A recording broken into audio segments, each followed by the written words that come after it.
Ito ang programang salamin ng inyong kwento. Nagdadala ng malalaking balita mula sa maliliit na buhay. Ako si Corina. Ako si Corina. Ako si Corina. Ako si Corina. At ito ang Rated K. Handa na ba kayo? Handa na ba kayo? Handa na ba kayo? Handa na ba kayo?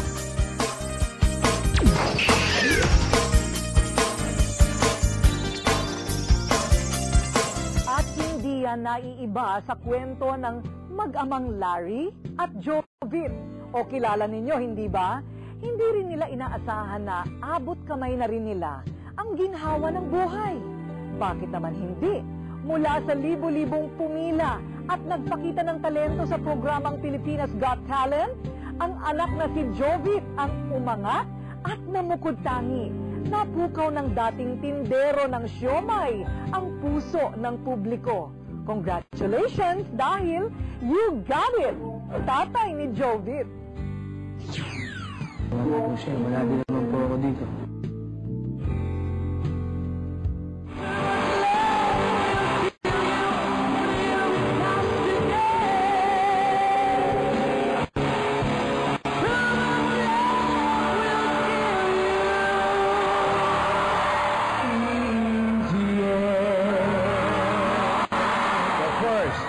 Filipino Got Talent winner, Jovit. Ito ang mukha ng katuparan ng isang pangarap. Pangarap na hindi lamang si Jovit ang nag-asam, kundi maging ang kanyang buong pamilya. Lalo na ang kanyang ama, si Tatay Larry.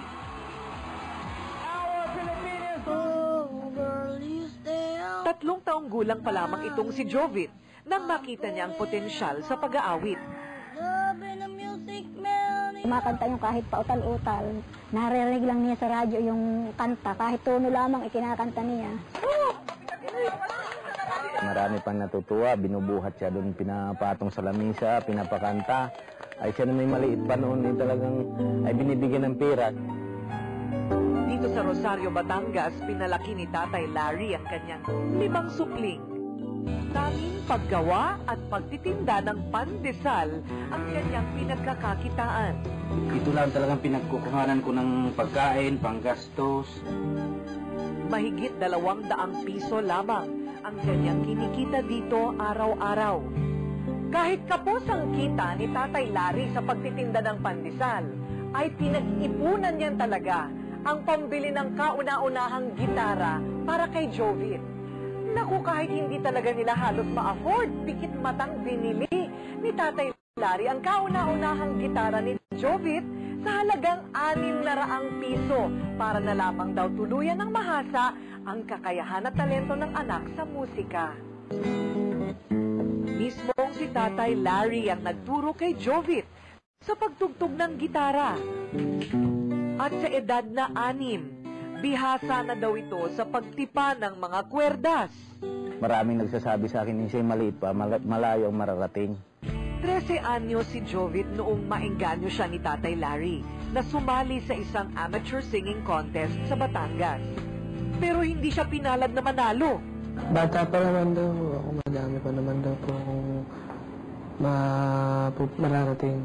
Mula noon, hindi na siya tumigil sa pagsali. Lumalakas daw ang kanyang loob dahil sa tiwala at suporta na ibinibigay ng kanyang ama. Ay, salamat. Mukhang ito may talent talaga. Ang Pilipinas Got Talent ang nagbukas ng madaming oportunidad para kay Jovit.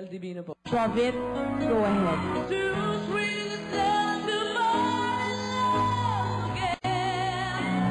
Natatandaan na sa audition pa lamang, madami ang humanga sa galing ng kanyang boses.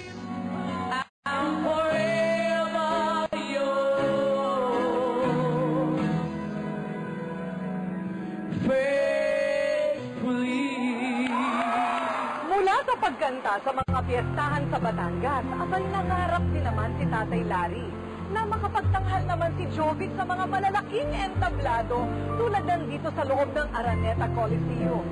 At noong nakaraang linggo ay natupad na rin ang matagal nang miniliti ni Tatay Larry na makapagtanghal kumanta sa harap ng libo-libong mga manonood ang kanyang anak.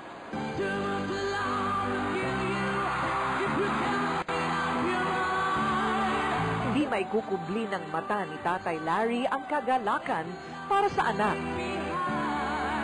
Lalo na noong tanghalin si Jovit bilang kauna-unahang Pilipinas Got Talent champion.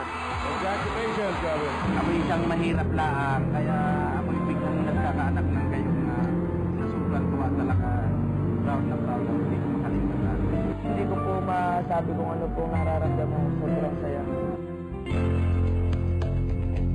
Naging malubak man daw ang kanilang naging landas bago ito maabot, sulit pa rin ang biyahe dahil lalo nitong pinatatag ang kanilang samahan bilang mag-ama. I will run into the midnight sound. We'll round around You're on my mind. Yan ang tatay ko. your